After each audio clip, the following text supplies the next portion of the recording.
Hey, Ben. I've Hey, been waiting for a long time. I've kind So of have I, pondered... for this moment. Yeah. I've kind of pondered how to ask this, but how does your view of transgender issues work when scientific anti-realism as a concept exists? You're going to have to explain that one. All right, so scientific anti-realism is the concept that when you see me, you see, my skin, my hands, everything about me, but you do not see my cells, you do not see my atoms, you do not see the things that make up the things, they are just physical. So there is no really true way to prove, other than by hitting me, obviously, that I am right here, if it is only us two talking. So therefore, this would apply to any gendering things, including intersex, which can have an XX or XY chromosome and have androgen or estrogen insensitivity. So I just need you to narrow this down. Is yeah, the argument what that I'm things trying- that we don't understand the nature of things because we don't have microscopes, and therefore we can't determine sex? I would like to narrow it down to we cannot fully identify a gender of a person right when we see them, so therefore I believe that it is not within my own individual liberty to gender that person. Here's my problem with that particular argument. The answer is that in 99.8%, 99.9% of cases, you absolutely can gender somebody based on looking at them. Like really, if you're going to use intersex people as an example of not being able to do that, this does not obviate the biological duality of sex upon which all progeneration is based for all of human history and for all mammalian species. So intersex people do not invalidate the concept of sex as a generality. Intersex people are people who have a biological anomaly. And by the way, in most cases of intersex, those people still manifest as either a male or a female.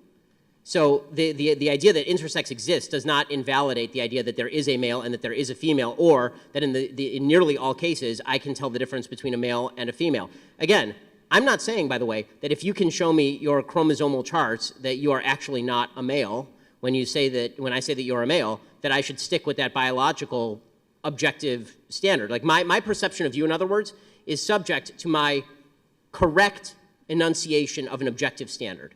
So the objective standard, here's the deal. For all of human history, there was an objective standard between male and female. It was, for nearly all of human history, out of partial ignorance and partially because this is usually true, it was out of simply looking at people's genitals and assessing them based on their outward appearance, right? Which is still true for nearly all human beings on planet Earth at all times. Okay. What was that? You can't really describe someone without secondary sex characteristics and gender them into something. Well, I mean, you can based on primary sex characteristics if you can see their genitals. Doctors do this literally at birth all the time, right? So this is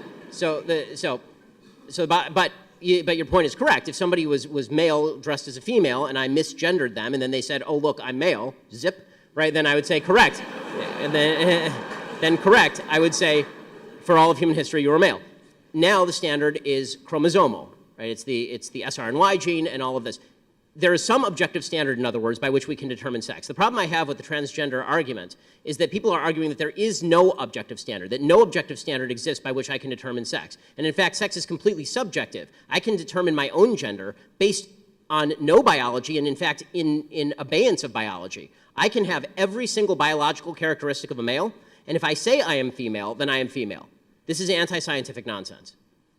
Yes, Caitlyn Jenner had every biological characteristic of a male. There is no evidence whatsoever that Caitlyn Jenner was a female, because Caitlyn Jenner was an Olympic athlete as a male, with all of the chromosomes and all of the junk and all of it, right? That is it. That is a biological male. And then we are supposed to believe that Caitlyn Jenner is a female. Listen, I'm happy to call Caitlyn Jenner Caitlyn, because people can legally change their name. If I were out to dinner with Caitlyn Jenner, I wouldn't go out of my way to say Caitlyn Jenner is a he, because why would I want to have a bad dinner with somebody?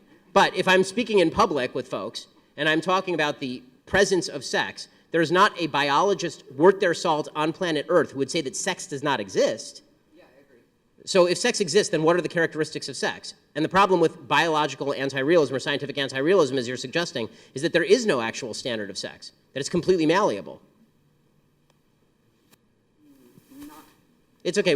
Sorry, do you have a quick response? I don't want to cut you off. I'm not saying that sex is malleable. I'm saying there is male and female biologically. That is true, yes. Right. But I'm saying that gender is a spectrum. I'm saying that there is at least male, female, and non-binary because of this strange. And what I'm saying is that there's a word game that goes on when people discuss gender.